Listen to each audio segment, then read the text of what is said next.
उदालगुरि जिल्ला कबिरालि हालामनि जिलकाखात बोरिगामिनि रिया बसुमतारिया नीट आनजादाव उथ्रिनो हादों।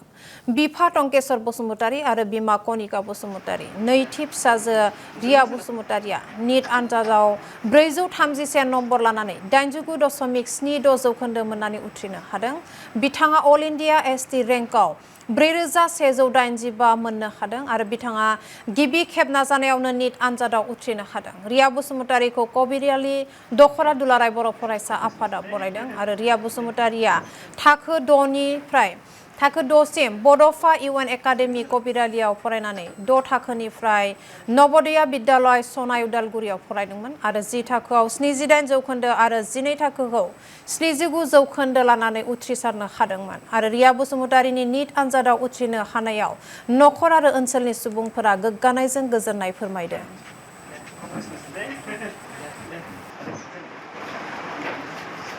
नंगौ आंनिनो आदानि फिसाजो उन्दै बिथाङा देग्लाय जिथुनिखि 2022 मायथाइनि नीट आनजाद बे नीट आनजादावहा उथ्रिसारनो हादों। नंगौ जोंबो नखरनि जानानै एबा जोबोद गोजोननाय मोनदों बेखौनो जिहेतु बे आनजादखौ जों सिगांनिफ्रायनो बेखौ ट्राइ खालामनो थाखाय खोन्थाबाय थादोंमोन आरो थिग बेबायदियैनो जिखिना बिथाङा गावहा खस्थ' खालामदों बे खस्थ'नि माने फिथाइखौ बियो दायो मोननो हादों।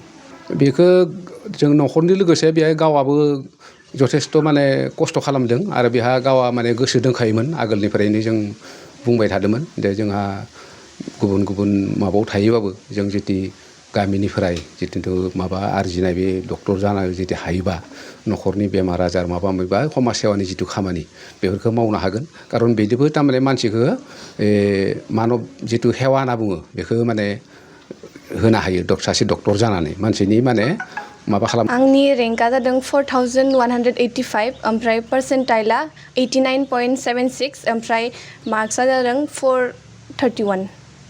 मोजां मोनांदों गिनोबो ओंखारदों दायो काउन्सेलिंबो दङ ना दा काउन्सेलिं उनावसो मिथिसिगोन बहा एडमिसन मोननो हागोन।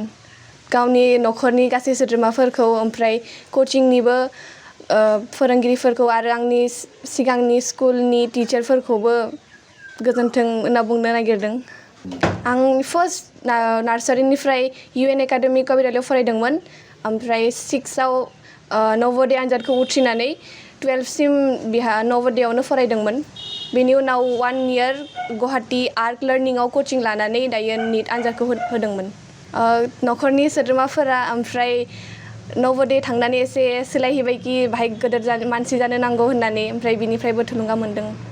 आं जरहाटखौ बारा प्रिफारेन्स होगोन गावनि थाखाय बिनि उनाव तेजपुर ओमफ्राय बरपेटाफोरखौ सानदों। सेकेन्ड राउन्ड लागि एएमसिएचआव मोननो नायगोन।